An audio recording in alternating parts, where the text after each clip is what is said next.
এখনো সময় আছে। আওয়ামী লীগের আঁচলের নিচে আসো, নাইলে তোর মাইয়া সুদ্ধা দেওয়াই পাবি না।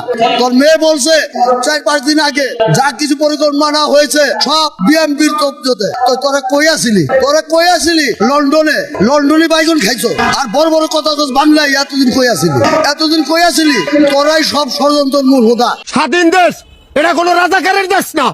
1971 সালে আমরা দেশ স্বাধীন করেছি। আমার ভাই 70 বছর হয়েছে। আমরা কোনো খানাদার বাহিনীর কাছে পরাজা করি নাই, কোনো পাক বাহিনীর কাছে পরাজা করি নাই। এই দেশের জনগণ এই দেশের মাটিতেই থাকবো। তোমরা পাকিস্তানের দালাল পাকিস্তানে যাবে। বাংলার মাটির এক বিন্দু মাটি থাকতে কোন পাকিস্তানদের দালালদের দেশে রক্ষা করা হবে না। একটা কথা বলে যাই, আমি কিন্তু লোকাল নই, আমি কিন্তু ভাড়াট্য নই ঢাকার শহরে, আমি ঢাকা 7 ভোটার। আরে ওই জামাত যদি আমাকে হুমকি দেয়, ওই হুমকির ভয় আমি পাই না। এই জামাত এনসিপি আমি কোনো ভয় দিয়ে কথা বলি না। এটা স্বাধীন দেশ। 30 লক্ষ শহীদের বিনিময়ে বাংলাদেশ স্বাধীন হয়েছে। 2 লক্ষ নারী লাঞ্ছিত হয়েছে।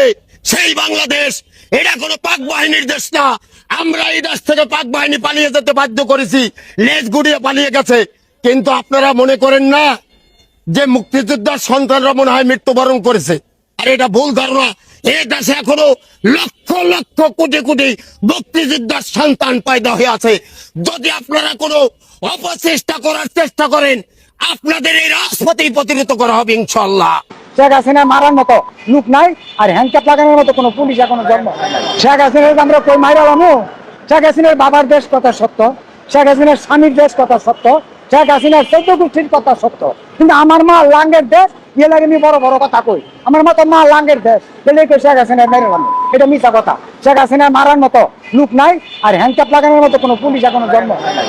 আমরা এখন পর্যন্ত শেখ হাসিনার মুখ থেকে শুনি নাই অমুক একটা প্রশাসনের বলছে যে তুমি 2 লক্ষ বা তুমি 10,000 তুমি 5,000 ছাত্র গুলি করে মারিয়ে লাও, আমার ক্ষমতা থাকতে হইবে। কিন্তু আমি এরকমও আমরা মিডিয়ায় আমরা শুনছি যে যত লাশ করবে তত শেখ হাসিনার পতন হবে। আপনার ছাত্ররা আপনার টেবিলের উপরে বইয়ে ওসি সামনে বলে যে অমুক দারোগারে আমি পুরাইয়ে মারছি। তার মানে কি? অনেক ছাত্ররা বলছে যে মেট্রো রেলে আমরা আগুন দিছি। এখন তারেক রহমানের বলি, আমি যদি তার বিরুদ্ধে যদি নামি আর আমি যদি আপনার মেট্রো রেলে আগুন দিতে যাই বা সরকারি একটা কাঠামোতে আগুন দিতে যাই, আমাকে কি পুলিশ কি আপনার অ্যারেস্ট করবে না?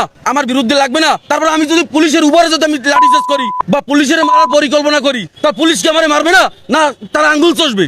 পুলিশের আমরা মানুষ মনে করি না, তারা এই দেশের মায়ের সন্তান না। তারাই আপনারা এখন দেখেন, এখন যে সরকারে আসছে চেহার বাঁচানোর জন্য সে হুকুম যেভাবে দেবে ওসি থানার সে এই রকমের পালন করবে। আপনার আমি এই দেশের পক্ষে আমি যদি কথা বলতে যাই, আমার কিনে রাষ্ট্র বিরোধী একটা মামলায় আমার ধরি আমার জেলে দেয়। কি রকমের নজিরবিহীন আছে, এরকম মামলা অনেক খাইছে এতদিনে। আওয়ামী লীগ কাউকে দিয়ে আসে নাই, কাউকে বরণ করে আসে নাই। আওয়ামী লীগ যত কটা দল দেখবেন সব কটা আওয়ামী লীগের লুঙ্গির তলে ছিল। আপনি লন্ডনে ছিলেন, আপনার লোক কোথায় ছিল? মির্জা ফখরুল সাহেব ওই মোবাইলের মাধ্যমে টাকাই না খাইছে, বড় বড় কথা শুধাইছে। মির্জা ফখরুল সাহেব তার কিছু রচনাও তারা পেয়ে গেছে সম্রাটের থেকে টাকা মোবাইলে যেমন কইছে ভাই পাঠাই দিছে, খাইয়ে থাকুক খাই। আজকে ফখরুল সাহেব আপনি কোথায় খারাইছেন, কোথায় কথা কন? আপনার বাসন্তার কোথায় ছিল? আওয়ামী লীগের লুঙ্গির তলে। আর তারেক রহমান লুঙ্গির থেকে সাইড হয়ে গেছিল। কিন্তু ভাই বলেছিল কি আওয়ামী লীগের এই যে পদ্মা সেতু বলে করছে আর মা কয়, শেখ হাসিনারও তো মা কইছে। শেখ হাসিনার মা কয় নাই, কেমনে কয় নাই? খালা মানে কি? তার মা। তা এখনো সময় আছে, সন্তান যতই অন্যায় করুক মার কাছে ধরা। মার আঁচলের নিচে আশ্রয় লন, নাইলে বাঁচার পথ পাবেন না, বাঁচার কোনো পথ পাবেন না। আমরা যতই কিছু করি না কেন, মা কি আঁচলের নিচে ঢুকলে কেউ তার বাই করতে পারবে না। তো এখনো ছায়া আছে, এখনো সময় আছে। আওয়ামী লীগের আঁচলের নিচে আসো, নাইলে তোর মাইয়া সুদ্ধা দেওয়াই পাবি না। তোর মেয়ে বলছে 4-5 দিন আগে যা কিছু পরিকল্পনা হয়েছে সব বিএনপির তথ্যতে। তো তোরা কই আসিলি লন্ডনে বাইগন খাইছো, আর বড় বড় কথা বাংলায় এতদিন কই আসিলি তোরাই সব ষড়যন্ত্রের মূল হোতা। আওয়ামী লীগের ভোটে বিএনপি কিন্তু ক্ষমতা আসছে, এটা বাস্তবতা, সত্য, মাঠ পর্যায়ে তাই দেখা গেছে। তারপরেও কিন্তু এক বিন্দু ছাড় বিএনপি আওয়ামী লীগকে দিচ্ছে না। এনসিপির নেতা জনাব নাসিরউদ্দিন পাটোয়ারি 2-3 দিন আগে একটা মন্তব্য করেছেন, আওয়ামী লীগ যদি ফিরে আসে তখন প্রথম গুলি চালাবে তারেক রহমানের উপর। একেবারে অযৌক্তিক কিছু না, কারণ এই দেশের সবচেয়ে বড় 2টা চির প্রতিদ্বন্দ্বী হলো বাংলাদেশ আওয়ামী লীগ এবং বিএনপি। আর অতীতের যে রেকর্ড, অতীতের যে জানাজানি আছে, শেখ মুজিব হত্যার ব্যাপারে শেখ হাসিনা সবসময় বলেছেন এর সাথে জিয়াউর রহমান জড়িত। তাকে মরণোত্তর বিচার করার জন্য বলেছে, তাকে তার বীর উত্তম পদবি কাড়িয়ে এনেছে শেখ হাসিনা। এর অভিযোগ হলো শেখ মুজিব হত্যার সাথে জিয়াউর রহমান জড়িত। আবার বিএনপির এরকম কথা আছে, 81 সালে যখন শেখ হাসিনা বাংলাদেশে ফিরে আসে 6 বছর নির্বাসনে থেকে, ঠিক তার ফিরে আসার কয়েকদিনের ভিতর জিয়াউর রহমান হত্যাকাণ্ড ঘটে। তখন বিএনপির লোকজন বলে এই যে শেখ হাসিনা 9 দিন আগে দেশে আসছে, 9 দিন পরে জিয়াউর রহমান হত্যা হয়েছে, এর সাথে শেখ হাসিনা জড়িত। এই দুইটা দল আসলে অতীতে এইভাবেই, ওই একটা দল আর একটা দলকে বলে যে আমাদের প্রধানকে ওই দলের যোগসাজশে তাকে হত্যা করা হয়েছে। এজন্য আসলে এই কথাটা একেবারে অযৌক্তিক না। যেহেতু আওয়ামী লীগ মনে করে যে বিএনপি আমাদের প্রধান শত্রু বা প্রধান প্রতিপক্ষ, বিএনপি সরকার আসার পরেও যে তারা একেবারে শান্তিতে আছে তা কিন্তু না। এখন একটা লোকের জামিন হচ্ছে, সাথে সাথে জেল গেট থেকে তাকে গ্রেপ্তার করা হচ্ছে। আওয়ামী লীগের নেতা কর্মীরা সেই নির্যাতন ভিতরেই এখনো আছে। সেক্ষেত্রে আওয়ামী লীগের প্রতিপক্ষ হয়ে দাঁড়াইছে বিএনপি বর্তমান প্রেক্ষাপটেও। আর বিএনপির প্রতিপক্ষ আওয়ামী লীগ সেটা তো জানে, তারেক রহমান 17 বছর নির্যাতনে ছিলেন, তার বিরুদ্ধে 20টা মামলায় সাজা দেওয়া হয়েছে, সব আওয়ামী লীগ আমলে। খালেদা জিয়াকে 18 সালের থেকে 2.5 বছর জেল কাটানো হয়েছে, তারপরে 24-এর অভ্যুত্থানের পরে এসে তার সেই মুক্তিটা হয়েছে। এই অবস্থায় আসলে বিএনপির বড় প্রতিপক্ষ আওয়ামী লীগ, আওয়ামী লীগের বড় প্রতিপক্ষ বিএনপি। এদেশের এই খালি 55 বছর না, আরো ভবিষ্যতে 2, 4, 500 বছর এই দুই দলের প্রতিপক্ষই থাকবে। গ্রামগঞ্জে, মাঠ পর্যায়ে, তৃণমূল পর্যায়েও একই কাহিনী। ওই জামাত, এনসিপি টিপি এগেরে কেউ খাতায়ও গোনে না, হিসাবেও গোনে না, গোনে বিএনপি এবং আওয়ামী লীগ। ভোটেও প্রভাবটা ওরকমই পড়ে। বলে না ভারত পাকিস্তান চিরপ্রতিদ্বন্দ্বী, আবাহনী মোহামেডান চিরপ্রতিদ্বন্দ্বী, ঠিক এদেশে ওই রাজনৈতিক দলে বিএনপি এবং আওয়ামী লীগ হলো চিরপ্রতিদ্বন্দ্বী। তা চিরপ্রতিদ্বন্দ্বী যে এরা একজনের আর একজন প্রতিপক্ষ, এটাই সিস্টেম। এক্ষেত্রে সে যেটা বলিছে ওইটাই, যেহেতু আওয়ামী লীগ দাবি করে আমরা বৈধ সরকার, নির্বাচন হবে 2029 সালে, সেখানে জোর করে আমাকে নামাইয়ে 2026 সালের প্রথমে নির্বাচন করে বিএনপি ক্ষমতায় চলে আসছে। আওয়ামী লীগ কোনোদিনও এই সরকার মানবে না। তাদের যদি আবার সময় আসে, সুযোগ আছে, এই সরকারের সবকিছু বাতিল করে দিবে। বাতিল করে দিয়ে ইউনূস সরকার বিএনপির বর্তমান সরকারকে অবৈধ ঘোষণা করবে যদি তারা আবার কোনোদিন সুযোগ পায়। ঠিক বিএনপিও এটা জানে যে আওয়ামী লীগ যদি আবার কোনোদিন আসে, আমার এই সরকার টরকার কিছুই মানবে না, আমার এই নেতারা আবার 20টা মামলার যে সাজা দিছিল ওই সাজাগুলো বহাল করবে সুপ্রিম কোর্টের মাধ্যমে, করে সবকিছু তছনছ করে ফেলবে। সেই ক্ষেত্রে ওই ছোট দলের নেতা হয়ে নাসিরউদ্দিন পাটোয়ারি যেটা বলেছে যে বিএনপি এবং আওয়ামী লীগের যে শত্রুতা, সাপে নেউলের সম্পর্ক আওয়ামী লীগ এবং বিএনপির এই দীর্ঘদিন, ভবিষ্যতে আরো বাড়বে যে অবস্থা, কেউ তো আসলে কারোর সাথে মিলেমিশে চলার চিন্তা করেও না, অতীতেও করে নাই, যার জন্য এই দেশবাসী ব্যাপকভাবে ক্ষতির সম্মুখীন হয়েছে, এখনো হচ্ছে, ভবিষ্যতে হয়তো হবে। তাই তার কথাটা, বক্তব্যটা আসলে কোনোভাবে ফেলে দেওয়ার মতো না। আওয়ামী লীগ আসলে যে সবচেয়ে নির্যাতন বিএনপির উপরই হবে, এটা 100% সত্য কথা। আবার বিএনপি এসে যে নির্যাতন আওয়ামী লীগের উপরেই চালাচ্ছে, এটাও সত্য কথা। এখন সংসদে বা রাজনীতির মাঠে বিরোধী দল কারা? জামাত, এনসিপি, তাদের কিন্তু কিচ্ছু বলতেছে না, বরং তারা আরো সরকারের দলের চেয়ে বড় বড় বক্তব্য দিচ্ছে, বড় বড় কাজ করে বসতেছে সব জায়গা, সারা দেশে। কিচ্ছু বলার ক্ষমতা সরকারি দল রাখে না, যেটা অবস্থা দৃষ্টে মনে হচ্ছে। আওয়ামী লীগ তো নাই, তারা নিষিদ্ধ রাখে, তারা মাঠেও নাই। কিন্তু এখন বিরোধী কারা? বিরোধী এনসিপি, জামাত, এবং এরা সরকারের বিরুদ্ধে খুব বড় বড় কথা বলতেছে, আওয়ামী লীগের চেয়ে বড় বড় কথা বলতেছে। এদের বিরুদ্ধে একটা মামলা নাই, একটা গ্রেপ্তার নাই, হয়রানি নাই, দাবলানো নাই, মিলেমিশেই চলতেছে। আওয়ামী লীগের ভোটে বিএনপি কিন্তু ক্ষমতা আসছে, এটা বাস্তবতা, সত্য, মাঠ পর্যায়ে তাই দেখা গেছে। তারপরেও কিন্তু 1 বিন্দু ছাড় বিএনপি আওয়ামী লীগকে দিচ্ছে না। তা সেক্ষেত্রে আওয়ামী লীগ সুযোগ পেলে অবশ্যই বিএনপির উপরে নির্যাতন বেশি হবে। শেখ হাসিনা খারাপ, শেখ হাসিনা জঘন্য, সে ফেসিবিক, সেই দেশের জন্য যা করছে আপনারা করতে পারবেন না, আমার মনে হয় না। আমি সাধারণ জনগণ হিসেবে একটা বলতেছি, হাসিনা খাইছেবি, খাওয়াইছেবি, আর এখন কি হচ্ছে? আপনি কি করতেছেন? বিগত হাসিনা যা কইরা গেছে, আজ থেকে 50 বছরের ভিতরে এই কাজ কাম হবে না, আমরা অনেক পিছিয়ে গেছি। আর গ্যাসের কথা বলতেছেন ভাই, আমি আপনাকে বললাম না যে গ্যাস আমরা পাই না, প্রতি মাসে মাসে গ্যাস বিলটা 100,085 টাকা করে আপনি দিয়ে গেছি, আমাদের রক্তে মাংস ভরা 50 টাকা না? আপনি গ্যাস কেন দিবেন না? আমাদের গ্যাস দেন, আপনার কাছে আমরা কোনো কিছু চাই না, ফ্যামিলি কার্ড চাই না, কোনো কার্ড চাই না, আমাদের আপনি গ্যাস দেন, গ্যাস যাতে আমরা খাইতে পারি।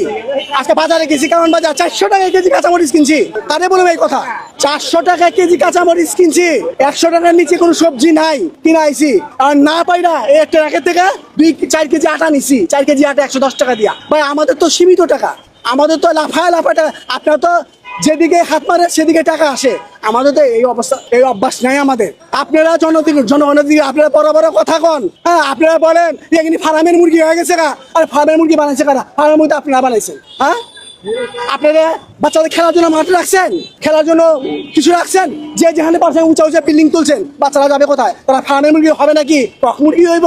আপনাকে বাদ দেন, আপনারা যদি দেশটা ভালো করে পরিচালনা করতে পারেন করেন, মানে আপনারও অবস্থা সেই একই রকম হবে। আল্লাহ ছাড় দেয়, ছাড়ে না। এক নজরে প্রধানমন্ত্রী শেখ হাসিনার নেতৃত্বে আওয়ামী লীগ সরকারের 16 বছরের উন্নয়নের তালিকা: পদ্মা সেতু এবং rail line, metro rail, elevated express, third terminal, Hatirjheel প্রকল্প, পূর্বাচল 300 ফিট উড়াল সেতু নির্মাণ, যমুনা সেতু, সমুদ্র সীমা বিজয়, বঙ্গবন্ধু স্যাটেলাইট পারমাণবিক বিদ্যুৎ কেন্দ্র, কর্ণফুলী টানেল, কক্সবাজার রেললাইন, কক্সবাজার আন্তর্জাতিক বিমানবন্দর, ঢাকা এবং চট্টগ্রাম এক্সপ্রেসওয়ে, পায়রা বিদ্যুৎ কেন্দ্র, রামপাল বিদ্যুৎ কেন্দ্র, মাতারবাড়ি বিদ্যুৎ এবং তাপ কেন্দ্র, 119টি বিদ্যুৎ কেন্দ্র স্থাপন, পায়রা সমুদ্র বন্দর, 100 ইকোনমি জোন, কওমি মাদ্রাসার স্বীকৃতি, উন্নয়নশীল দেশে উন্নতিকরণ এবং রোহিঙ্গাদের আশ্রয় দান, সমস্ত দেশকে রেলওয়ে আওতায় আনার উদ্যোগ, ফ্লাইওভার নির্মাণ, মহাসড়ক এবং পুরো 4 এবং 6-8 লেনে উন্নতিকরণ, এশিয়া হাইওয়ে রোড প্রকল্প, ঘরে ঘরে বিদ্যুৎ, ফ্লাইওভার নির্মাণ, নদী ভাঙ্গন এবং রোদ প্রকল্প, শ্রমিকদের মজুরি বৃদ্ধি, বয়স্ক ভাতা, মাতৃকালীন ভাতা, বিধবা ভাতা, মুক্তিযোদ্ধা ভাতা, শিক্ষা ভাতা, প্রতিবন্ধী ভাতা, স্বামী পরিত্যক্ত ভাতা, জেলেদের খাদ্য সহায়তা, ইমামের ভাতা, বৈশাখী ভাতা এবং জিডিভি কার্ড এবং ভিজিএফ কার্ড, 10 টাকা মূল্যে চাল বিতরণ, বিনামূল্যে বই বিতরণ, কমিউনিটি ক্লিনিক এর মাধ্যমে স্বাস্থ্য ব্যবস্থা, দেশের রপ্তানি আয় বৃদ্ধি, মাথাপিছু আয় বৃদ্ধি, দেশের রপ্তানি আয় বৃদ্ধিকরণ, মাথাপিছু আয় বৃদ্ধি, বিভিন্ন শিক্ষা প্রতিষ্ঠান জাতীয়করণ, আরবি বিদ্যালয় স্থাপন, শেখ হাসিনা বার্ন হাসপাতাল, প্রতিটি ইউনিয়নে ডিজিটাল তথ্য সেবা, মোবাইল এবং ইন্টারনেট সেবা বৃদ্ধি, কর্মসংস্থান সৃষ্টি, কৃষিতে সফলতা, নারীর ক্ষমতায়ন, বৈদেশিক মুদ্রা রিজার্ভ বৃদ্ধি, মাতৃকালীন ছুটি বৃদ্ধি, ছিটমহল সমস্যার সমাধান, দেশের বিভিন্ন স্থানে বিনোদন কেন্দ্র নির্মাণ এবং একটি বাড়ি একটি খামার প্রকল্প, দেশব্যাপী বহুতল আদালত এবং ভবন নির্মাণ, মেরিন ড্রাইভ নির্মাণ, গ্রাম আদালত কার্যকর এবং ডিজিটাল পাসপোর্ট, কুলাউড়া শাহবাজ বড়লেখা নতুন রেল লাইন, মোবাইল ব্যাংকিং চালুকরণ, 1458টি প্রাথমিক বিদ্যালয় স্থাপন, 2,61,093টি প্রাথমিক বিদ্যালয় সরকারিকরণ, কম্পিউটার ল্যাব এবং মাল্টিমিডিয়া শিক্ষা ক্লাসে চালুকরণ, সাথে 560টি মসজিদ। কি রাগ করলেন? বাংলাদেশের জনগণ, আপনারা শুনেন, আজ নতুন সরকারের উন্নয়ন দেখাবো। আমি অসহায় মানুষের জন্য আশ্রম তৈরি করে দিলাম। বারেক সাহেব খাল খনন করে আশ্রমগুলো ভেঙে দিল। আমি নারায়ণগঞ্জ পদ্মা রেল সেতু তৈরি করে দিলাম।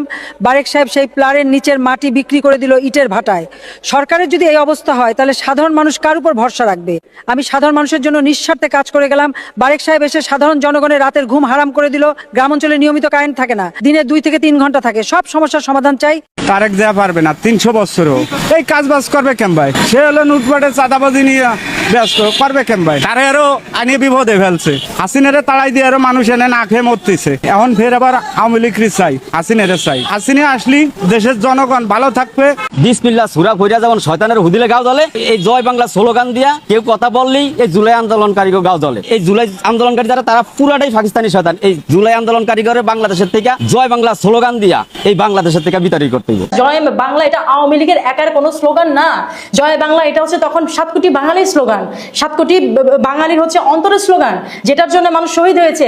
জয় বাংলা বলে স্ট্যান্ড গান হাতে নিয়েছে। জয় বাংলা বলে যারা অবরুদ্ধ নারী, তারা গিয়ে রুদ্ধ দুয়ার ভেঙে তারা পুরুষের পাশে এসে অবস্থান করেছে।